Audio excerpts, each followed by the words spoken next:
If you have knee pain, this class is for you.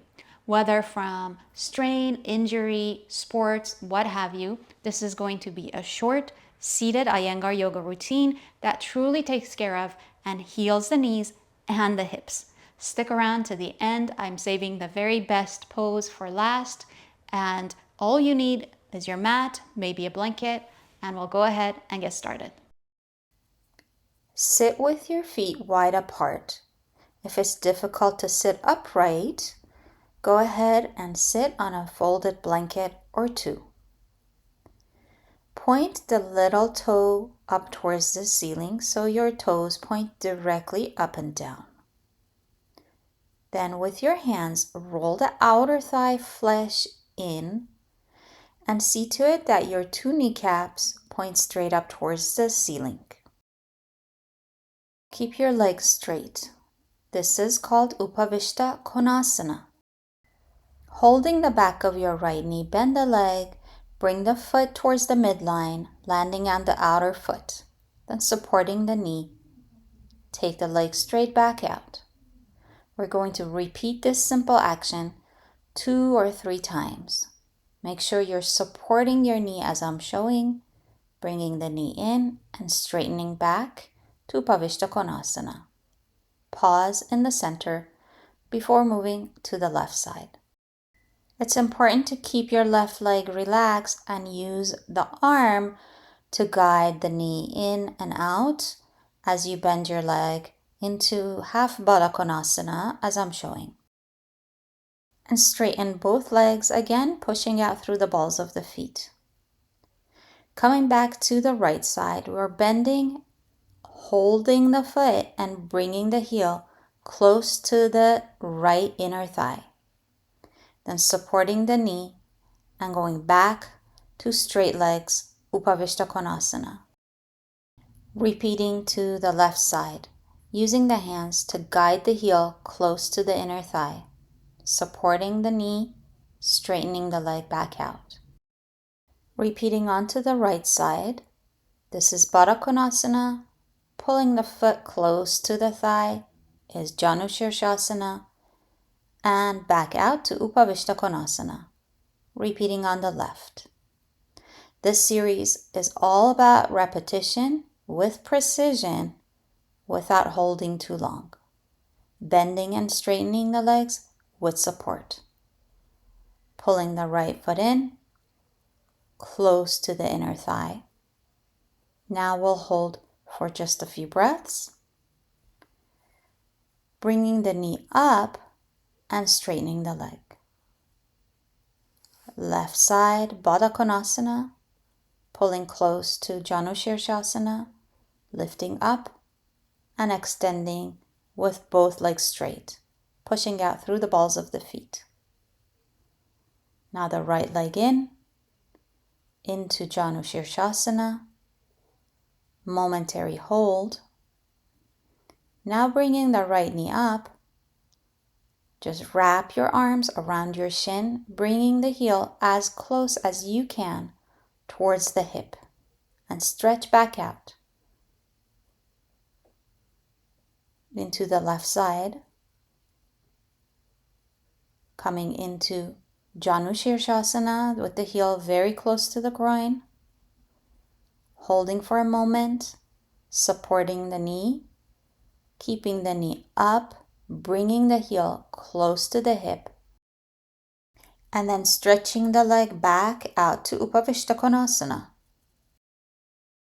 Slightly changing the routine now, bending the right leg, keeping the knee up, walking the foot out to the side, dropping the knee down towards the floor, lifting back up, and dropping out.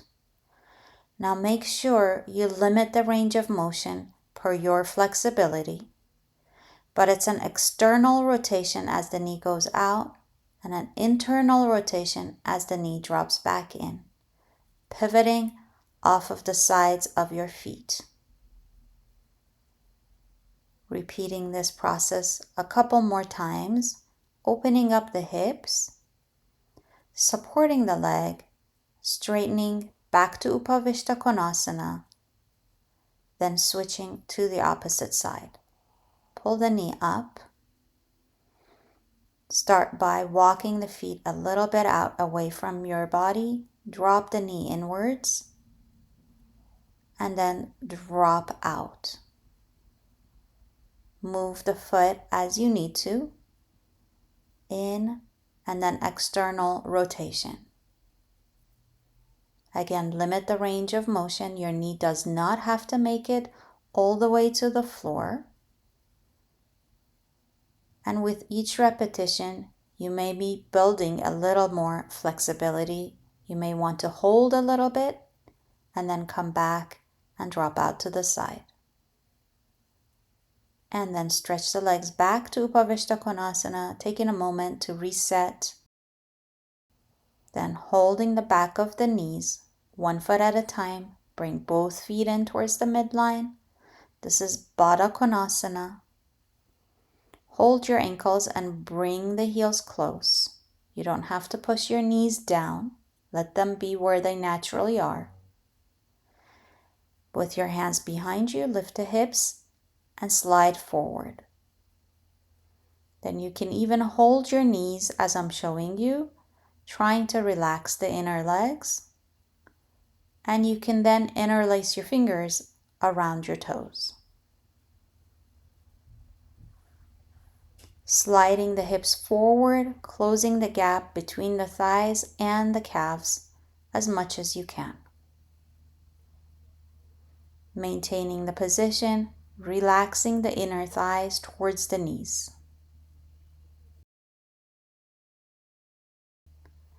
Then hold your knees, bring them up, and straighten the legs directly in front of you into staff pose or Dandasana. See to it that you point the toes up and straighten the legs, kneecaps pointing up. If it's painful to straighten the legs and you feel tension in your knees, fold a blanket and place it directly underneath your knees, as I'm showing now. Now you can straighten your legs, pressing your thighs down, even pushing your knees down without causing any aggravation to the knees themselves. If your knees don't hurt in this position, you can do without the blanket. Work on really stretching through your heels, pressing the thighs down, and see to it that your kneecaps point straight up and down. We are going to wrap up with legs up the wall, a wonderful thing to do if your knees hurt or are swollen.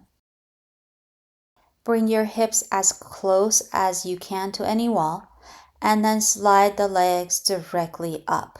Try and keep your legs straight and keep your feet parallel to each other. You can choose whether you want to have your feet apart or all the way together. The key here is to stay for some time. So make sure you relax your low back and maintain the pose without too much strain. Stay and relax in this pose as long as you like.